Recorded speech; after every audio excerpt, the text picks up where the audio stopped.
Davida bersatu 4 tim Indonesia. Let's go, let's go, let's go. Kita meluncur menuju Alpha.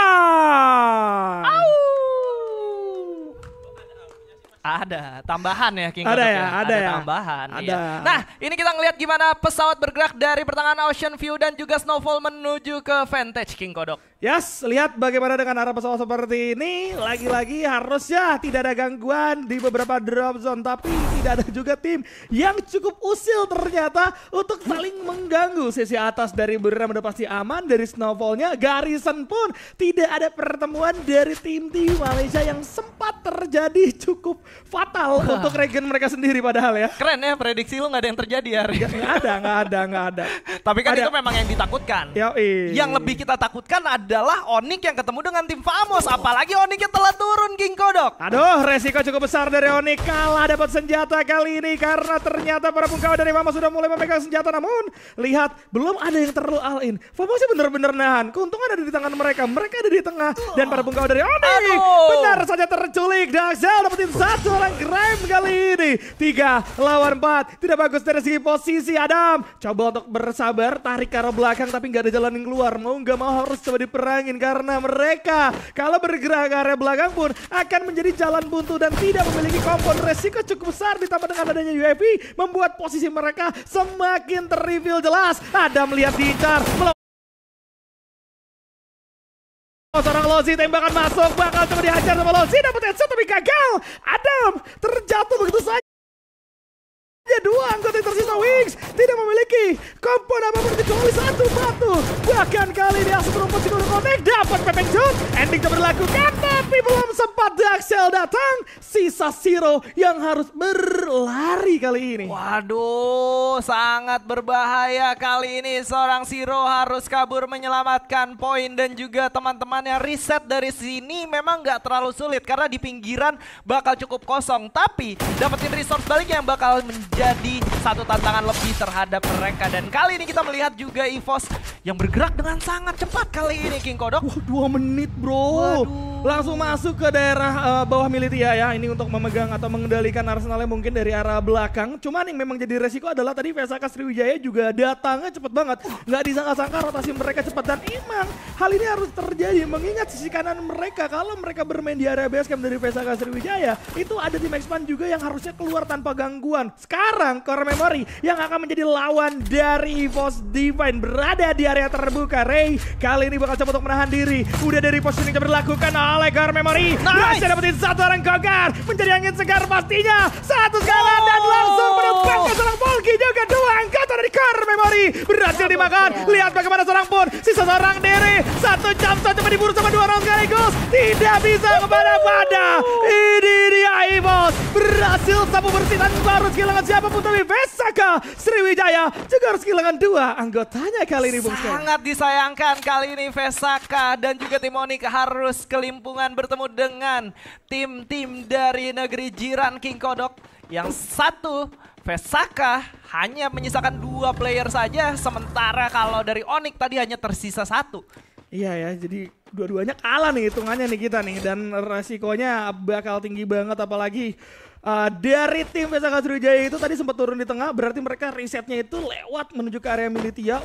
Tinggi banget resikonya kalau melakukan riset di sana karena udah pasti bakal ada tim juga yang akan bertengger di sekitaran Militia. Salah satunya adalah EVOS yang berkemungkinan nantinya kalau melihat VSAK kembali itu akan disantap dengan cukup maksimal oleh EVOS Divine. Ya, sementara EVOS dengan 5 poin eliminasi mereka masih cukup pede untuk stay di bagian dari Arsenal karena setidaknya mereka sudah mengusir 2 tim sekaligus yang membuat mereka cukup bisa mengandalkan posisi mereka saat ini. Karena fightnya juga barusan berada di sekitar situ aja King Kodok. Ya, jadi memang tujuannya, objektifnya adalah kali ini ngamanin Arsenalnya nggak dari dalam Militia, tapi dari luarnya. Dan itu udah dilakukan dengan cukup baik, dengan clearing terhadap core memorinya. Sebenarnya memang tantangan terbesar tadi adalah bagaimana core memory menjadi lawan mereka. Namun namun karena sudah dibersihkan, tidak ada gangguan di area milik TI juga jadi kosong karena tidak ada WAG juga yang ke sana. Cenderung WAG kali ini bergerak ke area bawah menghindari sisi tengah karena mereka paham resikonya. Perang mereka 2 kali di area milik TI lawan Evo sih gagal. Kalau mereka masih keras kepala, ya siap-siap aja digagalin lagi. Yes, sementara kalau kita lihat di bagian dari stadium,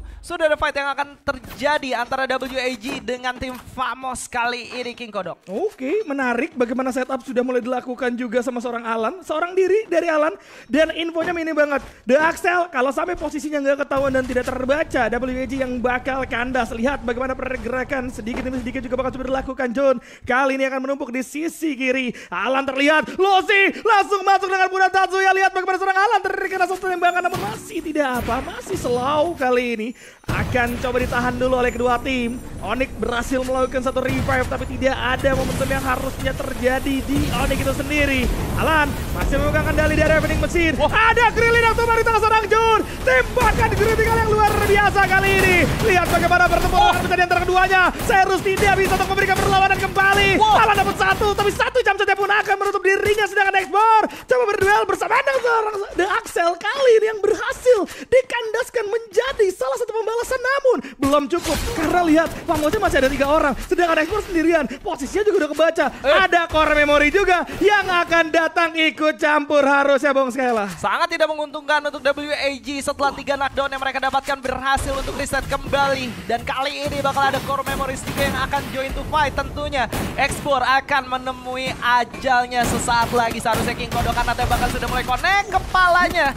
Helmnya harus hilang, barusan ditembak dari jarak jauh dan itu dia akhir dari WAG King Kodok. Bro, vamos bro! WAG tim yang suka perang justru harus terusir kalah mereka dan harus tusun hitungannya di posisi ke-12. Ada core memory juga yang harusnya tadi datang ke arah tim Famos. Itu juga bakal jadi marah bahaya dan sudah dipaksa. Lihat, baru saja aku sebutkan, baru menang langsung kandas. Famos juga harus tumbang di posisi ke-11 kali ini. Gak diuntungin banget kedua tim melakukan fight di bagian stadium. Memang gak ada AG di sana, tapi tentunya tim yang lain juga sering banget untuk melakukan hal tersebut. Apalagi core memory kita ingat ya, mereka habis reset 4 playernya. Jadi wajar kalau memang mereka bergerak ke area pinggiran gitu kan. Iya. Tujuannya memang mencari resource yang dibutuhkan, tapi bertemu dengan tim yang baru saja bertempur. Namanya Rezeki Nomplok. Diselesaikan, dapat poin eliminasi. Mereka masih utuh 4 orang. Tim Flash ingin menggunakan cara yang sama, tapi sebenarnya tadi tim Flash juga udah kebaca posisinya dengan penggunaan Arvon yang dibuka oleh core memory itu sendiri. Lihat bagaimana core memory tidak langsung bergerak ke sisi kanan, tapi mereka coba untuk nahan. Bergerak ke kiri, mencari posisi dari tim Flash, tapi sedikit offset dari seorang Kogar. Date kali ini bakal coba diincar terlebih dahulu sama seorang Bon juga dari sisi atas. ABCD berhasil menumbangkan satu orang jump. Tidak bagus dari core memory, setup mereka cukup berantakan. Padahal mereka udah tahu, tapi ternyata justru mereka kali ini yang bakal coba dimainkan. Lihat bagaimana 3 anggota terkena damage yang begitu fatal. 1 jump dari seorang Kogar, masih bisa dapetin 1 orang di zoom, tapi 2 Bung Jawa bakal coba menerobos. Ending coba dilakukan, tidak akan bisa. Kogar tidak melihat sisi atas, terjatuh juga dari seorang Volky. Punggat harus menghilangkan jejak kali ini. Yes, menyisakan seorang Punggat yang harus segera kabur dan menyelamatkan posisinya dan juga teman-temannya ini. Akan menjadi satu keuntungan untuk tim Flash karena mereka juga baru saja mendapatkan resource dari 3 tim sekaligus. Sementara EVOS kali ini akan menumbangi teman-teman yang sudah berada di depan mereka, yaitu tim Todak King Kodok. Nyaman betul Todak. Bermain di area tenda darurat tidak akan bisa bertahan lama. Sangat mudah sekali untuk diinisiasikan tembakan, apalagi ternyata ada ikut campur juga dari Bigetron yang membuat akhirnya dari tim Todak terabsen menyisakan seorang Fidel saja. Lihat EVOS Divine menguasai satu kompo dengan cukup nyaman bersamaan dengan Bigetron. Sisi tengahnya ada Fidel yang harusnya kalau keluar udah pasti akan tumbang. Tidak akan bisa juga melakukan revive terhadap teman-temannya. Ini sebenarnya merupakan kompon yang walaupun nanti di dalam zona bakal nggak enak buat di defense sih. Karena semua orang bakal bergerak ke arah sana, mau di bagian atas, mau pakai portal go, mau pakai mini launchpad, semuanya akan ke arah EVOS nantinya. Apalagi kalau mereka dapat posisi dari zona ke-6-nya. Nah, ini mereka mungkin lagi menunggu zona selanjutnya akan ke arah mana dan mereka bakal berganti tempat untuk bertahan di dalam kompon. Ini bakal menjadi sangat berbahaya, tapi satu nilai plus menurut gue yang udah berhasil didapatkan EVOS yang mungkin bisa ngebawa mereka sampai ke late game adalah Lu bisa lihat resource mereka nih bagus banget King. Iya, per playernya ini udah siap ya untuk bertempur di area late game dan ini akan menjadi poin plus untuk EVOS Divine bisa menahan pertempuran at least. Vesaka juga akan melakukan moving ke kompon yang didudukin sama Todak. Ini bakal jadi bahaya buat Vesaka Sriwijaya karena Todak aja rata ditembakin oleh dua tim. Dan kali ini bakal coba diselesaikan juga dari Todak di posisi ke-10. Lihat bagaimana posisi di kiri. Ada tim EVOS yang menembak karena mereka juga. Revive coba dilakukan. Bakal coba dipaksa. Rasha dapat free hit kali ini. Tembakan akan terus masuk. Membuat Vesaka Sriwijaya berharap dapat kompon masuk ke dalam zona, tapi justru malah masuk ke jebakan kali ini. Yes, lagi dan lagi kita bisa melihat ada 3 tim dari Indonesia yang sudah berada dalam zona selanjutnya. Hanya Onyx saja yang masih belum terlihat, tapi hujan peluru sudah mulai dirasakan. BTR mendapatkan satu komponen cukup solid untuk di defense kali ini, dan tentunya mereka bisa memberikan tembakan ke arah manapun yang mereka suka dengan kompon yang sangat ideal kali ini. Sementara Onyx yang baru saja selesai melakukan reset, mereka harus fight dengan siapapun dan fightnya harus cepat untuk mendapatkan resource memasuki menit ke-11 King Kodok. Iya, tapi dengan resource adanya perang di area late game kayak gini bakal jadi PR sih buat Onyx itu sendiri. Ketemunya sama Buriram. Waduh, iya lagi, makin puyeng. Tapi untungnya dari bawah kemungkinan terbesar ketemunya mungkin sama Core Memory juga bersamaan dengan mungkin Vesaka kalau memang mau menerobos. Ada expand juga sebenarnya di sisi kanan. Onyx masih belum dapetin kompon yang bagus. Ada beberapa vehicle juga yang dikuasai, tapi hal tersebut harusnya Onyx sadar tidak akan cukup untuk menahan gempuran pada akhirnya kalau mereka memaksakan menerobos terlebih dahulu. Tapi pilihan mereka akan menjadi penting. Ini penggunaan armor akan menjadi mahal untuk Onyx kalau memang mereka mau move sekarang juga. Atau mereka bisa main santai aja dan gerak ke bagian batu depan dulu aja sih,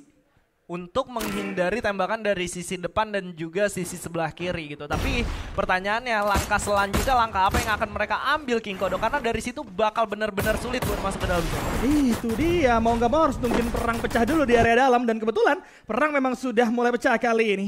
Ada tim Flash melawan kawan-kawan dari Expand kali ini. Sudah ada lemparan utility juga, tapi lihat Onyx masuk di momen yang tepat. Menjadi orang ketiga dan berhasil untuk memberikan damage, tapi belum mendapatkan apapun. Onyx tidak mau terburu-buru, ternyata dari tim Expand juga akan melepaskan diri dari pertempuran karena sadar ada Buriram yang juga harus tumbang di posisi yang ke-9. Berarti kalah melawan God of Love untuk kedua kalinya Bung Skela. Luar biasa, 2-0 untuk Buriram United kali ini, dan God of Love sedang berapi-api. Sementara kalau kita lihat dari BTR, mereka akan kedatangan satu tamu yang tidak diundang di sana. Ada Expand dan God of Love pun tidak akan tinggal diam. Kalau fight terjadi, kemungkinan besar dari kejauhan God of Love akan melakukan follow up dari menggunakan senjata jarak jauh maksud gue. Dan ini Expand udah checklist banget untuk masuk ke dalam dan mereka nggak perlu engage Bigetronnya, mereka tinggal sharing kompon aja. Ini bagus banget sih pemilihan dari Expand ya. Iya. Karena resikonya akhirnya dipotong semua, padahal resiko terbesar tim yang tumbang duluan adalah Expand. Tapi ternyata Onyx yang mendapatkan resiko tersebut. Karena apa nggak ada Expand? Expandnya berhasil lari, Onyx yang baru datang akan menjadi target dari tim Flash dan juga Core Memory dari posisi kanan dan juga kiri. Adam mau lari kemana? Tidak ada waktu, tidak ada tempat, dan Onyx harus tumbang di posisi ke-8 dan pertempuran bisa saja pecah antara Core Memory serta adanya tim Flash kali ini. Yes, sementara kalau kita lihat dari Core Memory sudah mulai masuk ke daerah pertahanan dari Vesaka. Tembakan sudah mulai dirasakan, informasi sudah diberikan dan satu player berhasil di take down oleh seorang ABCD kali di King Kodok. Aduh, ternyata Vesaka Sriwijaya mereka lebih memilih untuk berlari. Mereka lebih memilih untuk berpindah. Kompon yang sekarang dijadikan target oleh banyak tim. Jelas kehilangan satu orang gardu akan beresiko cukup besar karena dengan adanya Guns aja yang tumbang, ini membuat mereka harus bermain dengan 3 anggota yang harusnya itu tidak akan cukup. Stevie-nya udah dibuka dan itu belum ada yang mendekat. Kalau nanti ada yang mendekat tidak memiliki Stevie, itu bakal menjadi marah bahaya untuk Vesaka Sriwijaya. Ya, sementara komit dari Vesaka tadi menurut gua nggak all in sih. Yang satunya coba ratakin, yang tiganya udah siap untuk kabur. Tadi kalau misalkan dari belakang camp yang ditutup aja pakai glue wall, sisanya cabut, masih bisa selamat King Kodok. Betul, karena setup mereka sebenarnya udah bagus gitu. Cuma emang komunikasinya sedikit meleset, tapi Core Memory juga akan menjadi tombal kali ini. Lagi dan lagi korban di tenda darurat dimakanin oleh Bigetron. Core Memory pun tumbang di posisi ke-7 di area bawah. Udah kedatangan tamu juga. Keton harusnya sadar ada tim Expan. Naik lagi dari seorang Koja. Hati-hati tembakan masuk ke arah dirinya. Ternyata ada tim Flash juga yang join. Lihat ada God of Wolf yang juga ikut campur. Karena kalau keluar pasti God of Wolf akan nyayur banget dari segi tembakan. Zona tidak di tangan mereka. Mereka harus segera mengambil keputusan. Lihat ada EVOS juga yang bakal ikut campur. Jangan mengetem. Backnya dapetin satu karena serang Bais. Bahkan Aim God juga mendapatkan satu setelah berbuka dari Bigatron. Namun pertempuran pecah di dalam. Drian dapat karena serang Giong. Habis juga dapat satu dan Bigatron dipukul rata di posisi ke-6. Dan Joel kali ini pun harus terjatuh di tangan serang Aim God. Masih ada 5 tim tersisa. Semuanya akan masuk secara paksa. Bahkan di belakang ada Ekman yang terus dihujani peluru oleh Vesaka Sriwijaya kali ini. Dapetin satu, tim Flash tumbang juga. 2 punggawa menghilang. Ekman akan menjadi target yang mudah, target yang nyaman. Lihat bagaimana Ekman juga harus rata kali ini. 3 tim tersisa. 3 orang dari Vesaka Sriwijaya berada di area Watchtower. Namun dari EVOS juga masih ada di area bawah. 10 poin eliminasi coba dikantongi. God of Wolf lagi-lagi dapat posisi yang nyaman. Mereka tidak perlu bertempur untuk masuk ke dalam zona karena sudah ada penumpukan di satu titik. God of Wolf harusnya akan jauh lebih nyaman, Bung Skela. God of Wolf akan jauh lebih nyaman, tapi kalau kita lihat dari kondisi God of Wolf harus secepat mungkin bergerak ke arah sisi sebelah kanan kalau mereka mau memenangkan fight kali ini dan membiarkan Vesaka ribut besar dengan teman-teman dari EVOS. Tapi fight akan segera bergerak dan zona pun akan mengikut ke arah EVOS dan tentunya ini akan menjadi keuntungan untuk Vesaka dan juga EVOS Divine King Kodok. Oke, ini berkumpul di satu titik. Zona juga akan bergerak ke area open field. Semuanya harus bergerak juga. Satu tembakan tadi membuat satu punggawa dari God of Wolf tumbang juga itu menjadi salah satu trigger untuk God of Wolf akan jauh lebih disiplin lagi. Karena kalau sampai God of Wolf tadi tidak di take down lebih dulu satu orangnya, itu akan terus memberikan pressure yang sama. Oke, masih ada Stevie juga yang bakal coba digunakan.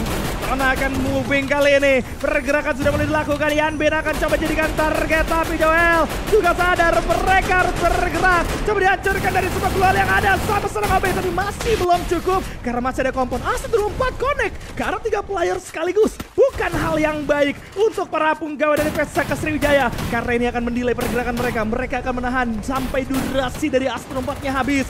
Dan udah ada bos yang melakukan moving ke sisi kiri, naik ke sisi atas. Garu bakal coba diincer. Atau Rawabi juga harus tumbang begitu saja. Tidak bisa bertahan lebih lama. 10 poin eliminasi dikantongi. Masih belum cukup. Ada Rasha yang dapetin satu Rawabi di sana. Tapi berfokus ke sisi kanan. Rey memasak sebuah granat kali ini. Masih belum connect tapi masih bisa dapetin satu damage. Yanbin tumbang di tangan seorang Rey. Lihat bagaimana seorang Rey bermain dengan cukup agresif. 1 jam sudah dilakukan. Berhasil untuk memberikan pressure yang sangat-sangat besar. Namun God of Wolf lagi-lagi mereka melakukan satu reset yang cepat sekali. Sehingga Rasha berhasil menumbangkan satu orang demon. Repositioning itu dilakukan juga sama seorang Aim God kali ini. Bermain di sisi atas. Vesaka Sriwijaya coba ikut campur. Tapi akan coba diselesaikan dengan cukup baik. 2 lawan 1 kali ini cukup tenang. Joel masih berputar. Tidak ada tempat. Dan berhasil. Vesaka Sriwijaya akan diruntuhkan. Akan diratakan. Tapi 3 orang dari EVOS masih akan bermain di sisi atas. Bersamaan dengan 3 orang yang berada di area bawah. Gardu bersembunyi semaksimal mungkin agar bisa dapetin posisi. Tapi Gardu kelihatan ditumbangkan di posisi yang ketiga. 4 lawan 3. Ini dia keuntungan dari tangan EVOS Divine. God of Wolf akan coba untuk bermain secara agresif. Coba untuk putar ke area bawah. Ton kali ini bakal coba dicari terobos sama serang Aim God. Dan berhasil hotel. Mendapat begitu saja. Rasha dapetin satu. Selesai. EVOS Divine berhasil mendapatkan Booyah. 14 poin eliminasi dan juga Booyah pertama pada hari ini didapatkan oleh